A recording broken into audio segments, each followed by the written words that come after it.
Ben Shalom said it was his neck and his spine. He said it was his ankle. They should have both sat down in a room and gone, listen lads, what we're gonna say is it's my neck. And we'll stick to that story. But they've got the stories crossed, everything. You said he turned up his best. Yep. And I turned up my worst. And I still stand on that. And I got nothing against him at the end of the day. What he's done for his career, what he's had to fight, and what he's had to battle. Fair play to him, you know, he's gone through a lot. But he definitely turned up his best. I turned up my worst. Why? Why did you turn up your worst? There's a lot of things to it, really. There's a lot going on in the background, but I'm in a great place now. My mind's nice and clear. I'm very happy where I'm at. Ben Whittaker and Liam Cameron aren't here for a friendly exchange of jabs and hugs. This Sunday, they're settling unfinished business the old-school way. Their first encounter ended not with a decisive blow, but with both men flying through the ropes, leading to a technical draw and a wave of confusion that's still rippling through British boxing. Did you pull Liam over the top rope? Yeah, of course, man. Pulled him over, did a little backflip. Did you push Ben over the top rope? You know I didn't. Was the injury real? Yes, of course it was real. Got the doctor's notes, but we're here now. You've been very vocal in saying you don't believe the injury was real and that you took the easy way out. Is that something you stick by? 100%. Once your gas tank's gone, it's gone. There's no getting it back. What do you say to the fans and to Liam who say you took the easy way out? I say, you can all say what you want to say. You know what I mean? But when I win. The rematch isn't just a do-over. It's a boiling pot of bad blood, unanswered questions, and contract drama, all stirred together with a bit of personal pride. The fallout from that bizarre fall out of the ring moment hasn't cooled down. If anything, it's ignited the fire for round two. Is your career on the line in this fight? No. So if you lose, you're thinking, you know what, don't matter. My career's still on line. For me, I think every fight my career's been on the line. Do you know what I mean? I can't say, oh, because of Liam Cameron #2, my career's on the line. Being the person I am, I'm the head honcho. Everybody wants to take me off the top. And like I said, because of what happened, a silly little night, it's opened up this door for him. He wants more, he's hungry, he's tasted it now. But I gotta take that food off the plate, man.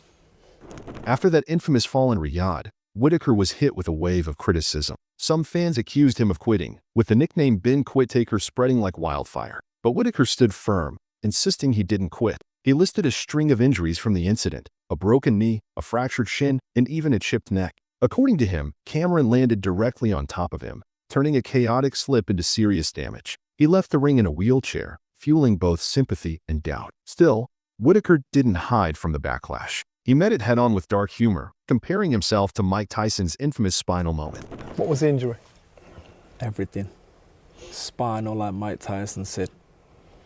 I came out the ring with a whole body cast on. I broke my knee, fractured my shin, little chip out my neck as well.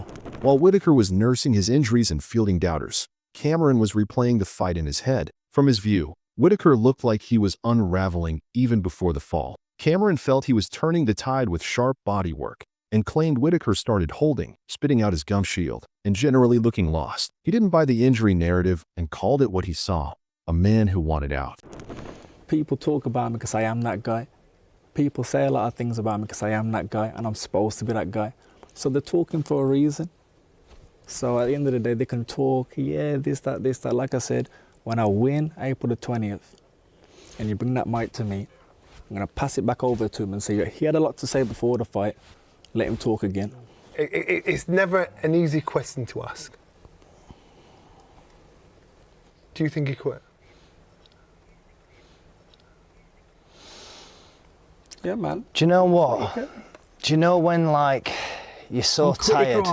I'm quitting. You're so tired. You just want out of there. You want out of that ring, and that's what he wanted out. He wanted out. Whitaker. Things got even murkier when the rematch details surfaced. Cameron believed he was gearing up for a 12-rounder, something that gave him confidence considering how gassed Whitaker looked last time out. But in a twist that would make a fight promoter sweat, it turned out the bout was officially listed as a 10-rounder. Ben Shalom and the British Boxing Board of Control said both sides had been informed.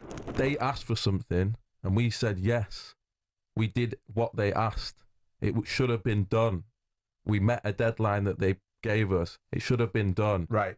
That was it. So you feel And then they I had- prolonged the yeah, controversy? and then I had, and then suddenly, a week later, things changed, goalposts changed, media comes in, and they knew what they were doing. So when I hear wipe your mouth, that's what we did immediately. Right. And this should have been dealt with so long ago. So to make amends, you've had to pay Cameron and his people an amount of money to agree that it's a 10-round fight. I've got no. Is that right? Is that right? Yeah, I've got no problem. We agreed. Is that right? We agreed a couple of weeks ago that we would pay extra money to Liam Cameron, which I've got no problem doing. It's Right. an absolutely massive fight, and he deserves every penny. Right. And that was dealt with. So how much you pay him? I can't get into that, or yeah, I can't get into. There's a mess about what contracts, what no one's letting me speak about, so I'm going to try on here. We've signed for a 12-round fight, and they're trying to push it for a 10-rounder, doing everything they can, and I'm not budging. I'm having a 12-round fight, and this is what I tried to do it on. Gloves are off. They won't let me speak about it, and on Sky Sports, they didn't air my interview. This is the problem we're having, is that I've signed a 12-round contract fight. When I was signing contract, I thought he couldn't barely get through 5 rounds. This were weird. So like a couple of weeks went by, and like they tried to send another contract for a 10-rounder. So that shows me the confidence levels. I'm ready for 15 rounds. The uncertainty around the fight length isn't just about pride, it could be the deciding factor. Whitaker, unbeaten with 8 wins and a draw, has never fought beyond 10 rounds. Cameron, with 23 wins, 6 losses, and a draw, has gone the full 12 4 times. On paper, he's got the edge in endurance. But for Whitaker, there's more on the line than just his perfect record. Since turning pro in 2022, the Olympic silver medalist has been touted as boxing's next star. His flashy style and confident persona have earned him fans and critics alike. Some question his toughness. Others believe he thrives under pressure. Whitaker says the confidence comes from growing up with nothing, and that every punch is about more than winning. It's about changing his family's future. Speaking of the Midlands, how did your upbringing shape you to be the person you are today? Like I said, he was trying to portray me as this arrogant, this and that. But at the end of the day, my mum's worked 2 jobs, dad worked 2 jobs. I came from humble beginnings, and I'm in a position now where I can change their life, which is the best thing ever. And that's what's really grounded me. That's what's made me want to work hard. That's what made me cut no corners. Because where I'm from, in Wolverhampton, the Midlands, you don't really get given much. You have to go and get it yourself. And that's what I do. Cameron's story reads differently. No Olympic glory, no major hype, just a grinded-out path that started when he turned pro at 18. He missed out on Team GB, fought through rough years, and now sees this fight as a shot to prove he belongs on the big stage. This isn't just a match for him, it's a lifeline. He's made it clear, for him, this is life or death. Not literally, but pretty close. Liam, you've been a pro for a long time. Has your life reflected on that? Yeah, I wished I could have. I knew what I knew now back then. Turned pro at 18, chucked away the GB setup. I had it on a paper and I gid it up. And I just wish I knew what I know now, because I'm a completely, it might be whatever's happened to me, it's sent me tapped in my head, whatever it's done, but it's helped me, you know, to be strong. And taking drugs in my bedroom, thinking, in the mirror thinking, kill me.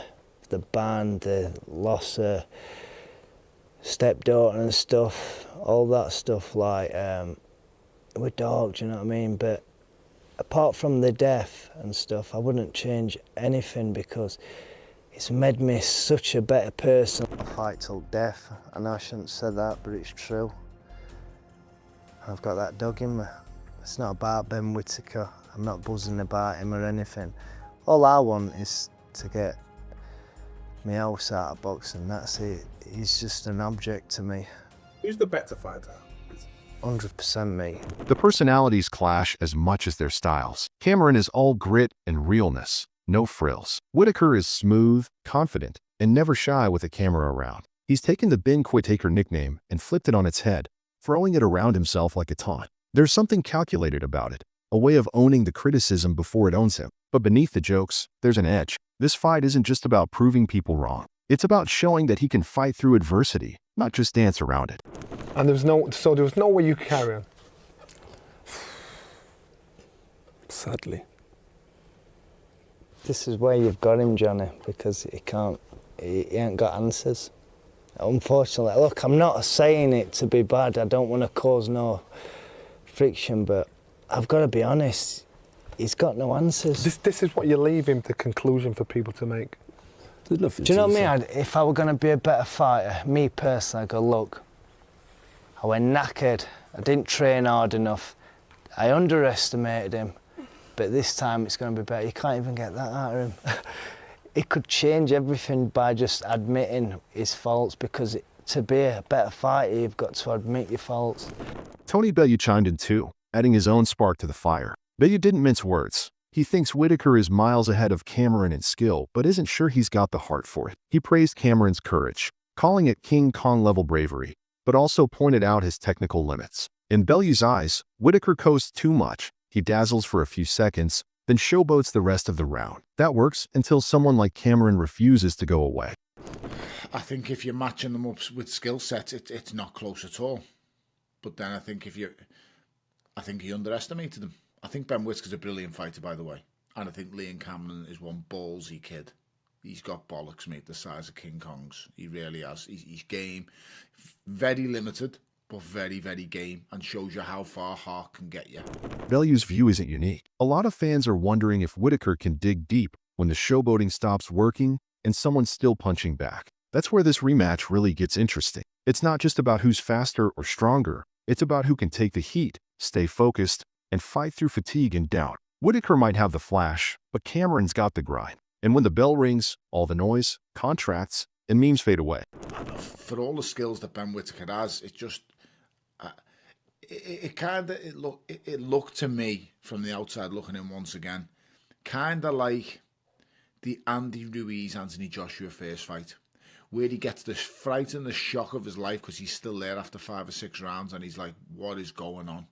And as fighters, we know that, you know, when you underestimate someone and you're in the ring with them, and then they start turning the screw on you and they start turning the corner, you're like, what's going on? And your mindset can't change. You're like, what is going on here? What am I doing? How is he even still here?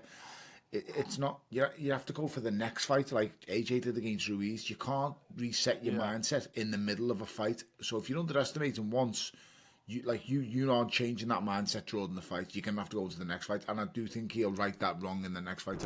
For Cameron, it's a shot at relevance, recognition, and redemption. For Whitaker, it's a moment to take control of a story that slipped from his hands in Riyadh. And for the rest of us, it's shaping up to be one of the most unpredictable domestic showdowns of the year. Let's just hope they stay inside the ropes this time. So what are your thoughts about this fight?